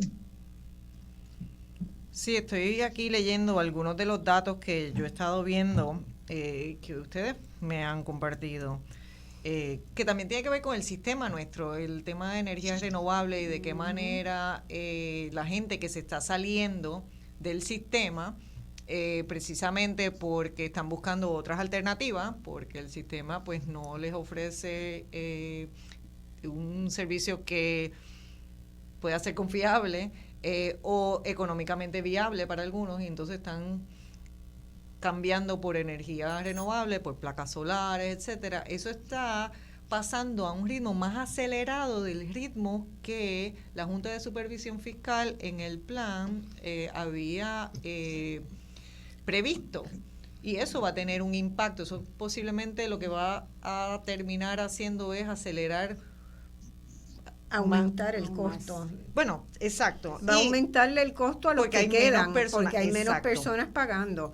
Así que en vez de preverse que tú vas a pagar un 10% de incremento en el costo, si se reduce la gente que paga, los que quedan dentro del sistema de energía eléctrica, pues van a tener que pagar más. Y hay gente que sencillamente no se puede salir. O sea, una persona que vive posiblemente en un condominio, pues es mucho más difícil, ¿verdad? Porque la tecnología va a generar unas desigualdades bien grandes también en quienes enfrentan esa deuda. Unos van a enfrentarla y otros no. Y se le está diciendo a la gente que están protegidos los pobres. Bueno, pero ¿protegidos de qué? De la factura, pero no necesariamente del aumento en el costo, porque claro, porque todo lo otro nos va a costar más, ¿verdad? Nos va a costar más el servicio que recibimos, el supermercado, en cualquier otro. Los comercios van a tener un costo mayor en es un su inductor factura. de la inflación también ese incremento, ¿no? Así que estimula más la emigración, o sea que sigue estimulando la emigración, obviamente. Es una situación, yo creo, tengo la sensación, a pura sensación, yo no he estado muy metida en el tema, pero que la jueza Swain se ha dado cuenta de que este paquetito de los 9.000 billones es más complicado de lo que originalmente se previó, que esto era una deuda chiquita, ¿verdad? En comparación. Yo creo que por eso ha tardado tanto el proceso de la deuda de energía eléctrica, porque no es como que lo han dejado por el último. Ellos han estado trabajando en la deuda de energía eléctrica 6 años. Ha habido 2 acuerdos fracasados. Así que es bien difícil y lo que ustedes mencionaron es que es un poco incompatible la idea de moverse hacia la energía renovable distribuida en techos y pagar la deuda de energía eléctrica por todas las razones que ustedes habían mencionado. Pero lo que tiene sentido para Puerto Rico es sí moverse hacia un sistema descentralizado basado en la energía renovable en techos, y eso es una amenaza a los bonistas al mismo tiempo. O sea, el problema, yo creo, es que la quita inicial, ¿verdad? En realidad no nos quita suficiente, porque cuando uno lo calcula con los intereses que va a haber que pagar, es mucho más de los 9.000, que es la deuda actual. Entonces, ¿cuál es el negocio? Y lo que está proponiendo la Junta de emitir una nueva deuda, ¿verdad? Por eso. De 5.000 millones para pagar a los bonistas y los acreedores. Y ahí estaríamos pagando todos esos intereses de la deuda nuevamente, o sea, más aún. Estamos hablando de ponerle 6% de incrementos a esos más o menos los 6.000 millones de bonos nuevos que se emitirían. Pues el total de pagar eso para el pueblo de Puerto Rico va a ser mucho más que pagar los 9.000 que debemos sería ahora. Más del doble. En los primeros 35 años estaríamos pagando más de 13.000 millones para una emisión de bonos de 5.7. Así que es más del doble. Sí. Entonces, no sé si la juez tendrá la sensibilidad necesaria y si los bonistas tendrán la sensibilidad necesaria para llegar a un acuerdo. Pero sabemos que este acuerdo sabemos que tienen los mecanismos para reducir o para eliminar esa deuda, y lo único que lo puede propiciar, ¿qué es, Katy? Por lo que estamos batallando. Movilización ciudadana, claro, de verdad, que ya se le nota algo a la jueza de que está captando. ¿Ya hay cuántas firmas, Katy, que se han estado enviando, que se han llevado? Más de 11.000 a la petición, y ha habido encuentros en toda la isla, ha habido comerciantes firmando cartas, ha habido resoluciones municipales aprobadas en varios municipios. Y muchas organizaciones se han expresado en contra. Hay que meterle 50.000 firmas ahí para... que ha habido respuesta, pero falta más. Sí, falta más movilización ciudadana. Hay una página por web. Eso es que hay unas iniciativas, ¿verdad?, que están desarrollándose, de conferencia de prensa, de acercamiento. Porque cuando lo hacemos por comunidad, nos llenamos de esperanza porque vemos, ¿verdad, Katy?, que la gente reacciona bien a todo esto. O sea reacciona en plan de que esto hay que detenerlo, pero tenemos poco tiempo. Y Sí. así que hay que acelerar los procesos. Hay una página web que se llama nomasaumentos.com, donde la gente, hay unas calculadoras que las personas pueden tener una visibilidad de el aumento que representaría para cada uno, ¿verdad? Para los comerciantes, para los individuos, etcétera. Y nosotros estamos exhortando a las personas a que puedan someter unas mociones de oposición. Tienen hasta el 12 de junio para someter eso. Entonces, el proceso en el Tribunal Federal es es fácil para algunas personas, para los que tienen acceso, ¿verdad? Los que son abogados y postulan en el Tribunal Federal, pues porque se hace de forma electrónica y eso pues facilita. Pero, hablando de gobierno abierto y de innovación, etcétera. No hay facilidades para la gente hacerlo. Exacto, pero para nosotros los ciudadanos que a lo mejor no tenemos eso, bueno, Claro. pues existe un procedimiento que se llama pues una representación pro se, que es uno mismo que está como ciudadano presentándose al tribunal haciendo un reclamo. Puede sonar un poquito técnico, pero el Colegio de Abogados, de hecho, está haciendo un esfuerzo de colaborar con las personas que inclusive quieran tener una representación de abogado. La Comisión de Auditoría de la Deuda también está promoviendo, ayudando. Tomás Placa también está está también promoviendo, Torres Placa, está promoviendo para que es el representante de los ciudadanos, ¿no? En la Junta de Gobierno, está promoviendo pues que podamos nosotros hacer esa expresión. Hay poco tiempo para hacerlo, pero aquellas personas que tengan interés en someter, en presentar una objeción, pues lo exhortamos a que busquen ayuda, porque hay la posibilidad de nosotros presentarla. Y se puede hacer lo pueden hacer con un abogado a través del formato electrónico, pero igual usted podría hacerlo personalmente yendo al Tribunal Federal y radicando su moción personalmente o enviándola por correo. Yo creo que la gente debe usar esa calculadora que está nomasaumentos.com. en nomasaumentos.com, porque se va a dar cuenta de cómo se le va a disparar la factura. Y no es por 2 o 3 años, no es como cuando hacen una colecta en un edificio para encarar ¿verdad? Una derrama, no es, esta es una gran derrama, ¿verdad? Que le va a caer encima por 35, 50 años.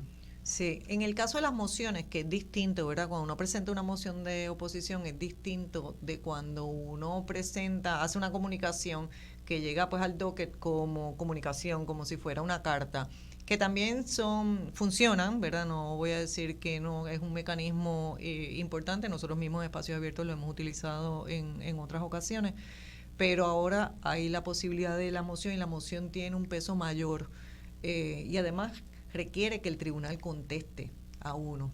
Así que por eso estamos exhortando a las personas que no solamente comentemos esto en nuestras redes sociales o acá en una mesa o cuando salimos, sino este momento, o sea, esto es un llamado a que nosotros tenemos la posibilidad de expresarnos y hacer la diferencia en la consideración que vaya a tener la jueza Swain sobre el proceso de reestructuración de deuda de energía eléctrica y que tenemos que actuar rápidamente.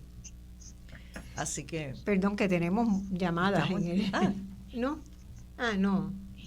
Que nos quedan 5 minutos. Bueno, pues estamos... Yo estaba dando la oportunidad de que hubiera alguna llamada. Sí, es que creo que no lo anunciamos antes. No lo anunciamos, se nos pasó a anunciarlo, pero si alguien tiene una llamada, un comentario, puede hacerlo en este momento. Si no, nosotras redondeamos. Sí, claro, con gusto. Bueno, algo más, Katy, ¿qué debemos hacer? Bueno, otra cosa que quería mencionar, además del proceso judicial que estaba hablando Cecil, que deben comunicarse también con sus legisladores, porque sabemos que en la reestructuración de la deuda del gobierno central, la legislatura tomó un rol activo y en ese proceso no se han expresado. Y para los que no conocen quién es su legislador de distrito, legisladores de acumulación, etcétera, está quien me representa pr.com, que es una herramienta que desarrollamos nosotros hace unos cuantos años, que usted con su código postal, con su zip code, usted pone su código postal, de hecho, y si pone su dirección un poquito más exacta, es mucho mejor. no se toma la información de la persona, eso lo que lo va a llevar es a quiénes son sus funcionarios electos y la información de contacto de cada uno de ellos, y usted puede enviarle ahí mismo, tiene el contacto y puede ahí rápidamente hacer un correo electrónico o hacer una llamada para expresarse sobre el plan de ajuste de la deuda, expresar su oposición, ¿verdad? La mayoría estamos opuestos, no quiero pero expresarse sobre el plan de ajuste de la deuda antes de que el 12 de junio se cierre el periodo para eso. Y antes de que la Asamblea Legislativa, como estaba mencionando Katy, también cese, porque estamos en el periodo, la sesión ordinaria cesa al final del mes de junio. Así que eso es muy importante. Yo creo que la primera muestra, ¿verdad? Uno pone la participación ciudadana, se puede poner en marcha de muchas formas, se puede, ¿verdad? Pueden venir gobiernos sensatos, sensibles, como ocurrió una vez en Bolivia, que aprobó una ley de participación popular que es muy, muy vasta y que ha significado que el país cambió muy significativamente sus prácticas gubernamentales y empezó a crecer económicamente. Es muy interesante eso, ¿verdad? Que hubo un proceso de ver que esa participación ayudó a movilizar la economía del país, a que la gente asumiera más responsabilidad. Esa es una forma. Difícil pensar que pudiera ser aquí, pero ojalá nos estén escuchando y se abrieran algunas puertas. Pero la otra es, como decía Nilsa, tomar la calle. Estos días son clave para escribir, para presionar, para cabildear, para tomar la calle en cuando haya que hacer unas manifestaciones sobre esto. Porque imagínense, no van a tener hijos ni nietos en Puerto Rico. Y yo creo que esto es un tema de consenso, o sea que aquí estamos hablando de que por primera vez en muchos años todos los sectores estamos de acuerdo en que esto va a ser negativo para el desarrollo económico del país y que se necesita detener el plan tal y como está y enmendarse. Pero sin embargo no captamos todavía esa receptividad de las instancias legislativas gubernamentales a escala local también como para asumir esta campaña. Estamos a unos días ya y esperamos que eso suceda, pero nos pasaba a veces también con los líderes que no, aquí todavía la cultura de ese acercamiento individual al legislador no está tan desarrollada como en otros contextos, ¿verdad? Y definitivamente creo que vamos a tener pero hay que desarrollarla. Ponernos las pilas para eso. Rápidamente. Bueno, se nos acabó el tiempo, les agradezco un montón, me encantó el programa, ha sido muy lindo, creo que la gente tiene que pensar seriamente en para dónde vamos y vamos para buen camino. Sí. Hasta el próximo domingo, ha sido Voz Alternativa. Saludos. Gracias a todos. Saludos.